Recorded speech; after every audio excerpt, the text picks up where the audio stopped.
do that. You don't have the backyard calling your name to rake it or whatever, and no, yeah, get away from home, relax, yeah, as much as you can with three. Is it? Did you say 3 or 4 kids?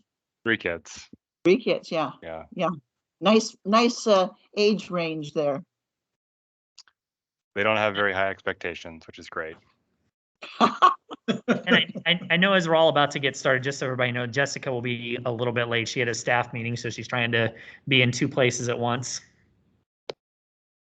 Usually doesn't work out very well.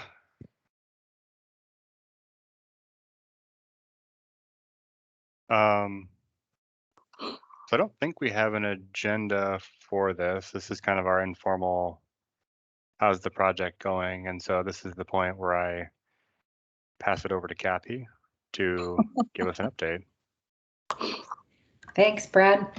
I don't have a whole lot of update. I'm still working closely with TCG on their model and trying to figure out some discrepancies that we have.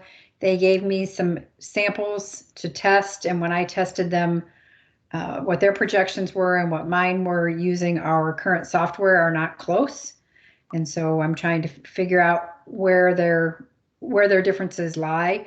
I have found one thing in their formulas that was off and sent that to them, and now he's trying to correct that and see if that gets him closer to where my stuff is. So again, it's continual back and forth. Some of it takes longer than others. TCG, we finally have the contract signed between the 2 parties. And for this work with deadlines in it, I went back and said we needed deadlines, and I wanted a little bit more put in there for deliverables, more than just that we were having phase 1 and phase 2. I put in there that we needed recommendations out of phase 1 and phase 2, not just here's a model. Well, okay, great, here's a model, but what are we going to do with that model going forward? And what are your recommendations, rather than here's a model, you guys come up with recommendations. So some of that was added into the scope of work from what you guys originally saw. And so that's done. The deadlines for phase 1 and phase 2 have been extended. Shocking, I know. Phase 1 deadline now is May 31st, I believe, and phase 2 is the end of August. With the caveat in the contract that both of those dates can be extended with mutual agreement. I don't anticipate us extending it, but those are the deadlines that are currently in there. The individual that is the main individual working on our project is having double hip replacement surgery the first week in April. So, yeah, by everybody's facial expressions, yeah, he thinks he's only going to be out for a week or so, but I'm thinking he's being overly optimistic there. So, trying to build a little bit of that. That's why we put the end of May as our time frame, just knowing that there might be some delays based upon that, but that we're currently still working data back and forth. You should have said okay on May 31, but with the August 30 deadline, there's no vacations this summer. So his vacation's in April. Yeah, exactly. The poor guy. So that's what I know as far as that project goes. The other piece of information is the letter to go out to the retirees. There was one thing I wanted to check with this group before I send that letter out. It's ready to go to be printed. Excuse me, but I wanted to check in there. I had put some information about for retirees. Let me pull it up here. I can find it.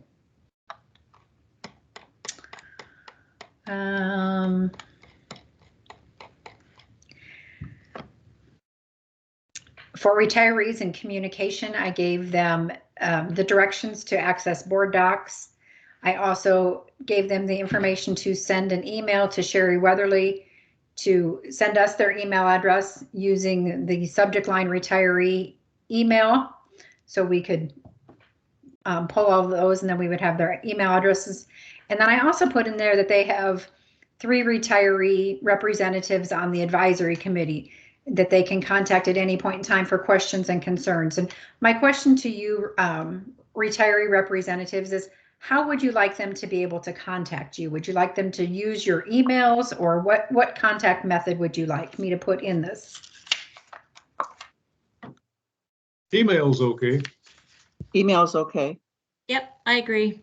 Okay, and all of you are fine with your personal email being used? Yes. Yeah. Yes. Okay, I just wanted to verify that I wasn't going to put it in a letter without your consent first. Thanks, I appreciate that. Thank you. Yeah, Hey, because that's Kathy, the a last thing question I anybody have. wants. I know that Sherry's not planning on going anywhere anytime soon, but is there any possibility of getting just like a DMTRS at dmschools.org so that way you all could access it when she's out or gone? Just, I mean, not trying to delay things, but just wondering if that would be cleaner. I had checked into it. That would take some time to get, and so I didn't Okay. want to put Yep, it in nope, there. I'm I think fine. it's something we can do going forward, but I didn't want to slow this process up anymore. Perfect. So, and again, that's just so they can send me their email, and then we're going to load their emails somewhere. We haven't yet determined where we can load those, so we can send communication out to that group as we do communications. So hopefully this will help in that process. The letter basically to the retirees says it's coming out with a twofold process, or what I say, the purpose of the communication is twofold. Number one, I gave them an update on the TCG study, and then number two was to give them these updates on accessing meetings and communication. And then I attached all the directions to get into board docs. And other than that, that's about it. So with now the blessing of Gordon, Lola, and Barb, I will put their email addresses in it, and it will go to print and will be sent out as soon as it gets back from the printer. Okay. How long do you think that will take, Kathy? Depends on the print shop. I would say it should go out for sure next week, Okay. because today's Wednesday. Hopefully we'll have it back by Friday, and we can stuff them on Monday when we're in the office, and all of us are there on Monday, and we can get that out. So everybody's back from breaks and vacations, and I think we're good to go.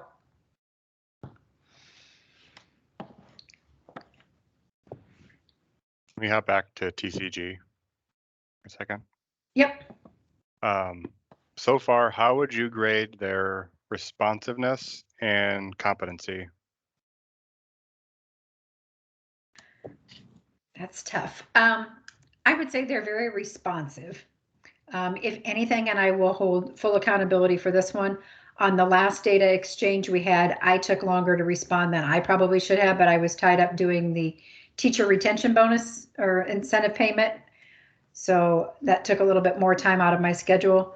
Those of you that are getting that, that's where that is coming from, and it took a little bit of time to get that all nailed down. So I took a little bit longer on my response. I'd say they're very responsive. As far as their competency, I guess the verdict for me is still out on that until I see their end product and what their recommendations will be. I'll be honest, what I've seen so far, we had already kind of done on a small scale basis. You know, we had pulled some samplings of people and said, what would it look like if they had been in IPERS this whole time as compared to DMTRS? What would the benefits look like at this age, and this age? We'd already kind of done that on a sample basis. They're doing it for the whole population, but we still haven't found comfort levels in their numbers that they're utilizing. So again, I think we'll get there, but the verdict for me is still out until we have a final product. Kathy, two questions. One is, can you send, or can we be sent the contract? And within the contract, my question is, are there any parameters, guardrails, guidance to them in terms of solutions? And what I'm thinking most specifically is, did we create any sort of budgetary parameters around the kinds of recommendations that we should expect to get back? We did not give them budgetary parameters. I think we gave them the goal in phase one of improving the income replacement values for DMTRS. So I think that's up to us and in working with them as to what levels we increase them to, but that they're giving us at least a mechanism to project those out, and then they can give us ways in which to fund and to do that. So Blake, for an example, let's say, you know, I don't know, we target 60% as our target replacement. Then how do we do it from there?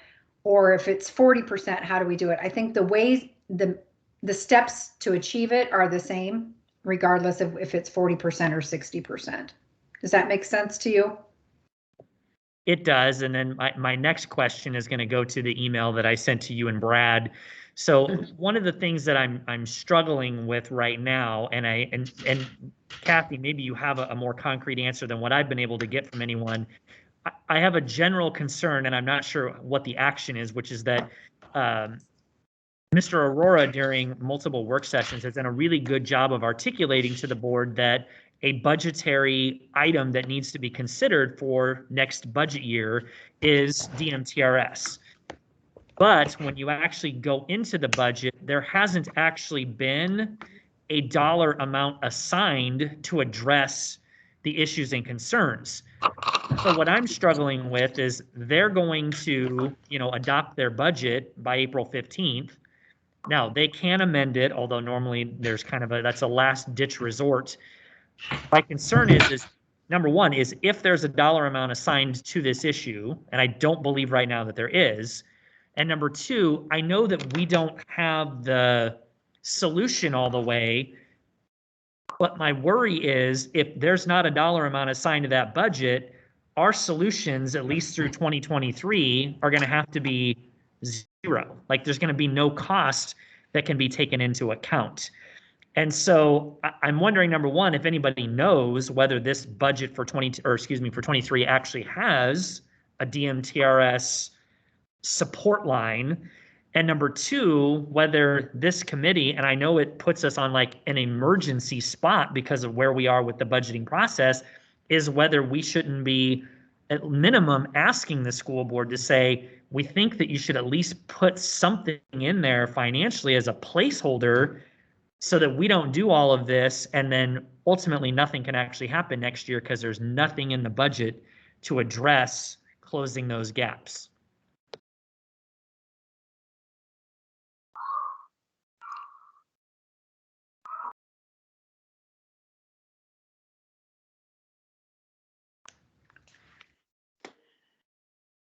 Okay, sorry, I had to transfer to my phone because my computer just died and for some reason it won't charge.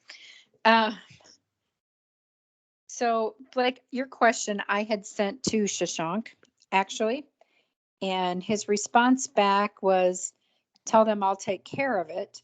And my response back was, can you send me an email that I can provide to this committee that gives them a little bit more?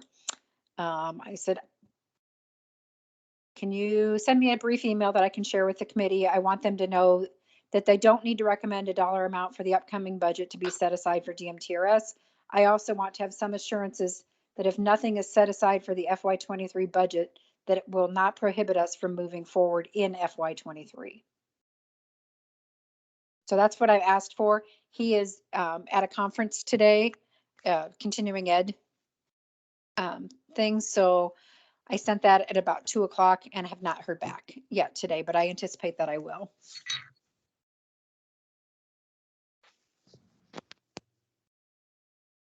And just so others of you know, I mean, I know that there are multiple board members who have also been asking that question. I just know that on the general question and answer part that was part of their budget session last week, none of the board members had specifically asked that question, or it didn't ultimately get discussed.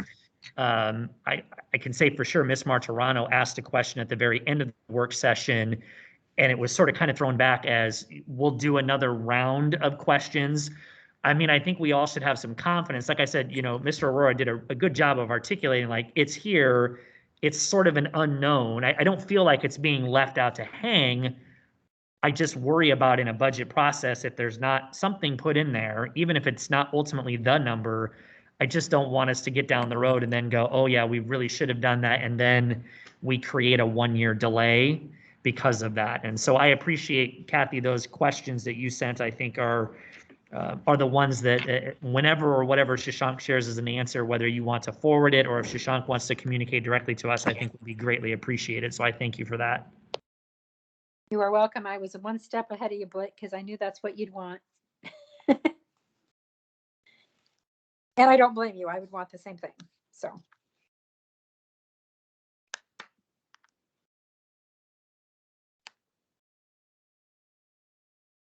Anything else for the good of the group?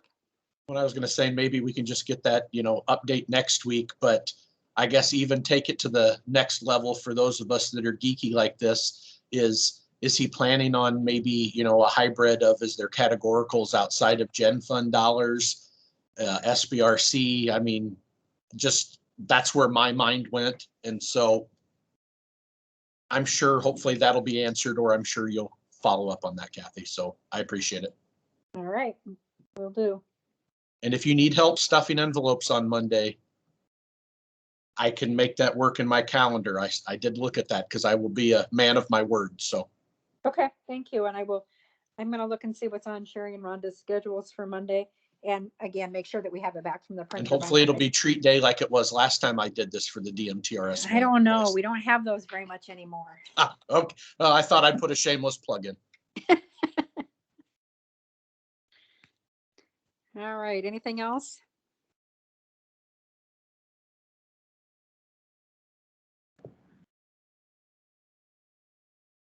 All right. Think we're Thanks, good? everybody. Thanks. Have a good Thank night. you. Thanks, everyone. Bye-bye.